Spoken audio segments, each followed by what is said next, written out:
During the spring, it becomes a little more evident, especially on our evergreens, some of the damage that occurs during the winter.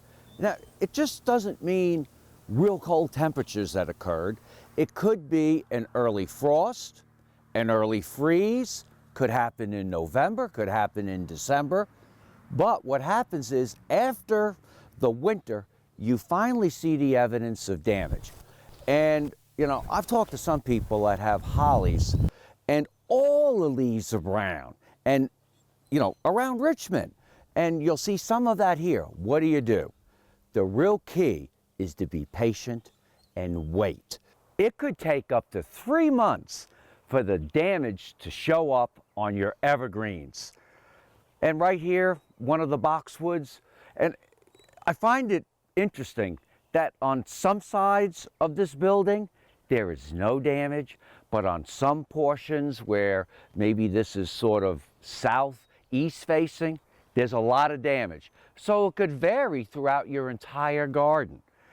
But sometime in May or June, you can go out and prune out the damage, because by that time, you'll know how far back the damage occurred. Another plant that commonly gets affected is the yew. And the main reason is many of us prune them in August. It sends out new growth and it gets damaged. Well, what do you do with the damage? In this case, just the hand shears. You can go right out with the hand shears and selectively prune.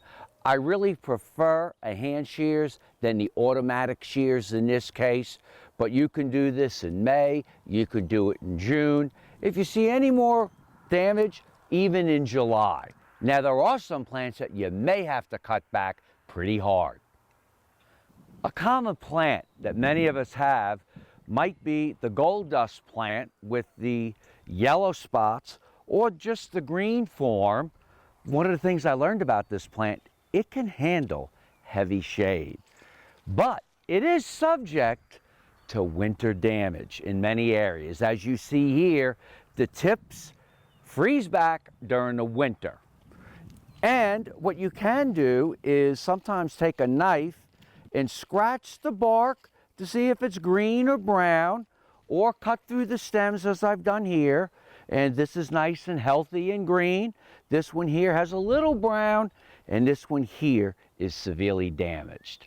And where it looks nice and healthy, you just come in with your hand shears and you start pruning.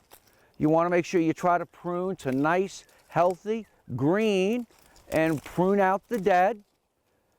That's one option. Well, the other option is, if you have a lot of damage, you might have to resort to a better, or loppers, or shears, and you're going to come in and you can cut back pretty hard.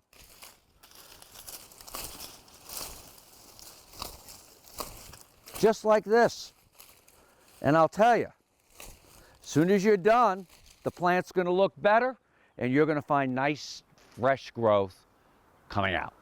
I'm Mark Viette. Join me next time in the garden. For more garden tips, go to inthegardenradio.com.